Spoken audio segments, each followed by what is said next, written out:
Good day mga ka-Rydol, at ngayon dito kami sa may Gumasa, Gran, yan, sa Tangani. Ayan, so ano oras ngayon? Nasa 1 PM tanghali. So kita nyo, low tide siya kaya ganyan siya. So antayin namin mga siguro mga 4, 5, 6 kaya. Mag-high tide na mamaya yan. Yan. And ang biyahe namin magmula sa Kensan hanggang dito, siguro mga 1 hour and 10 minutes. Ayun. Yung papasok, medyo matatik lang. May konting rough road. Ayun, alalay lang sa pagdadrive kasi mabuhangin. Pero okay naman, at nakarating naman kami ng maayos. Yun nga lang, naabutan namin na ano siya, low tide. Ayan.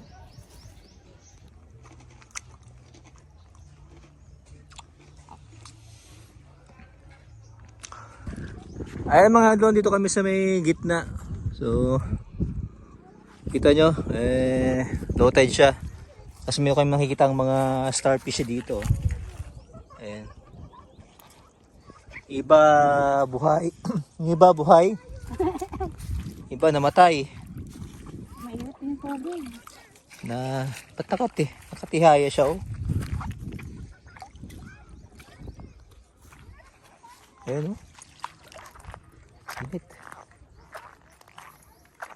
So iniwan namin yung gamit namin doon sa may isang cottage. So walang sabi nung walang bayad yung cottage. So ang entrance is 100 isa per head.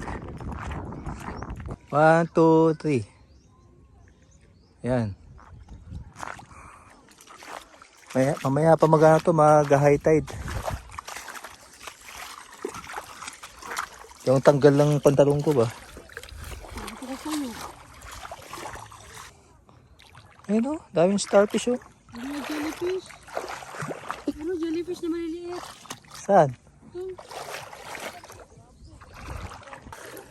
Kalat yung mga starfish.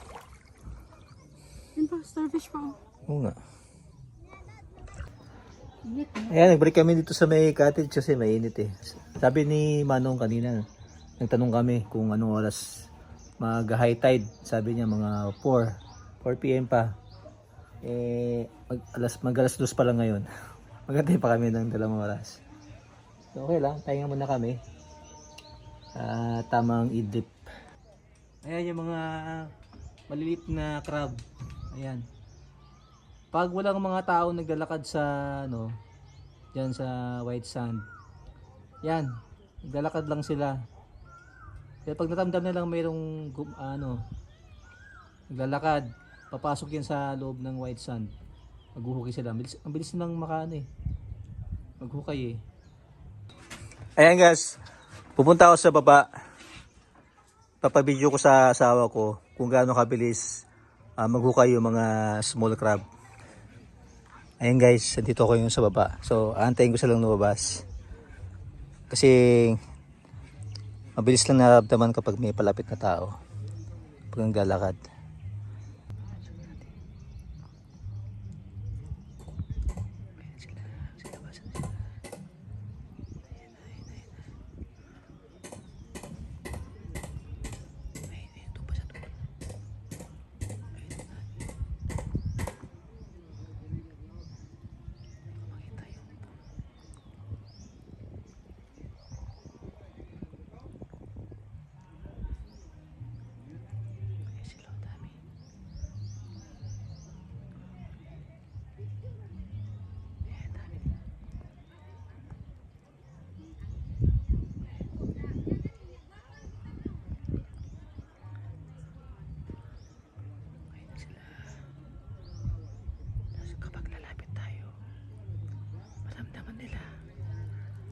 Silang magtatago.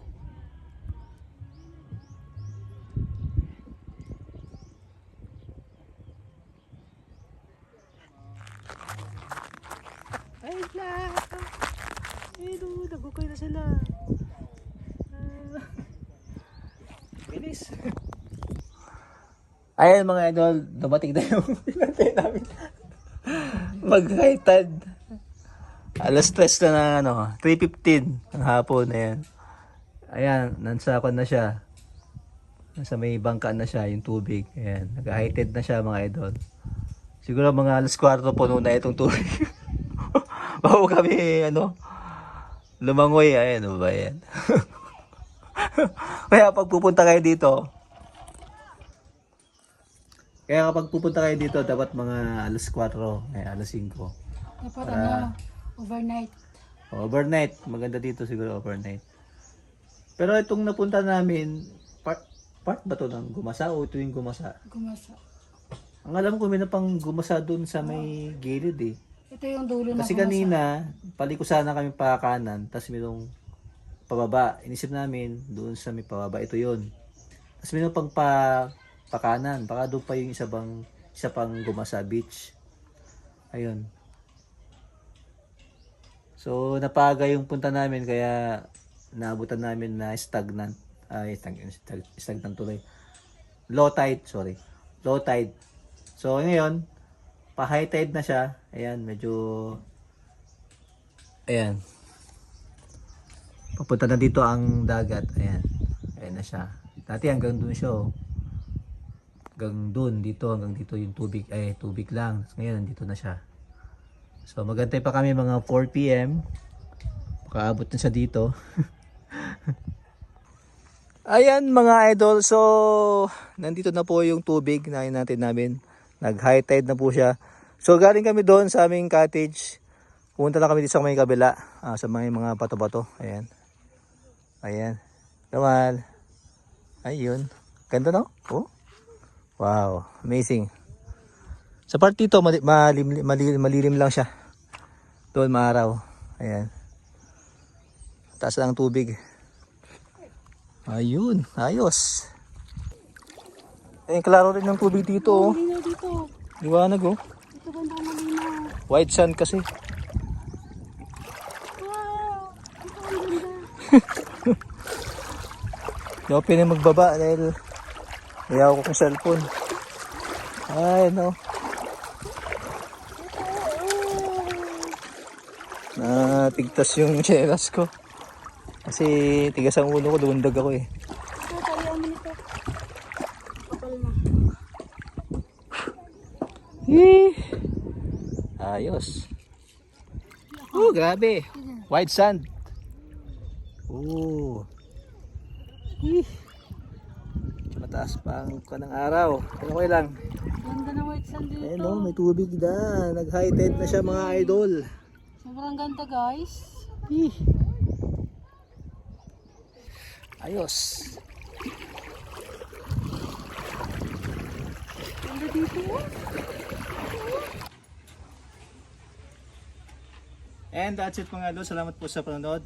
Hanggang kita na pa ang video dahil kami po ay uwi na po sa amin. That's all. Peace and love. Goodbye.